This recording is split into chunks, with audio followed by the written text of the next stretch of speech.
So Madelyn, what does today mean to this area and to the whole celebration?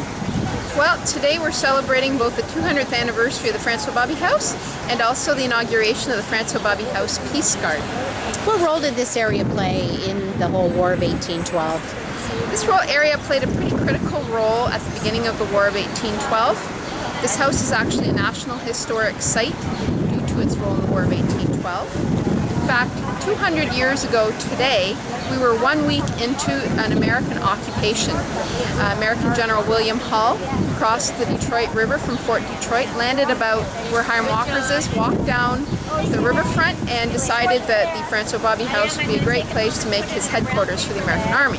So he was they were busy digging themselves in about a week, about 200 years ago. Amazing, and I bet you most people that walk by this area would never imagine that it had such a place in history. No, we're actually doubly designated for a role in the 1838 rebellion. We do have 2 official plaques, but how many people actually read? So probably most people don't know when they walk by here. All they see is a nice pleasant space of green on Pitt Street. But yes, this is probably the oldest brick house on this side of the river. And what does it mean to have the Peace Garden here? I think it's really important because I really like the philosophy behind the Peace Garden, because it's actually celebrating 200 years of peace that followed the end of the War of 1812. And to have the Peace Garden here really is a celebration of the friendship that developed over the 200 years between the United States and Canada.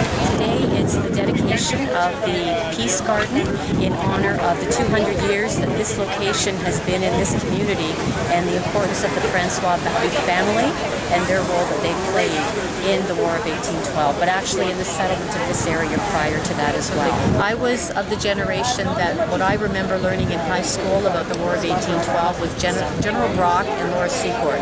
And if you talk to a lot of kids now and say Brock and Secord, they think of a university and a chocolate shop. So it was really important to be able to integrate community partners to really start to interpret this properly. And again, while the war story is a really important story, the arts community wanted to be able to interpret it in different ways and talk about the heroes and heroines that never really get talked about. The women and children, the people that were left behind to keep things going while the war was raging, and the fact that the Canadian identity and really the U.S. identities were built during that. And again, who won, who lost is not the issue. Nothing changed in terms of the overall borders, but our relationship still continues, and to have a northern border, the largest, longest, unprotected border in the world, and the fact that we've got a great relationship this many years later. We don't always agree on everything, but we do get beyond those disagreements and agree to disagree and continue our relationship. That's really important, and our kids need to know that. The world needs to know that. So this is a great chance to celebrate this.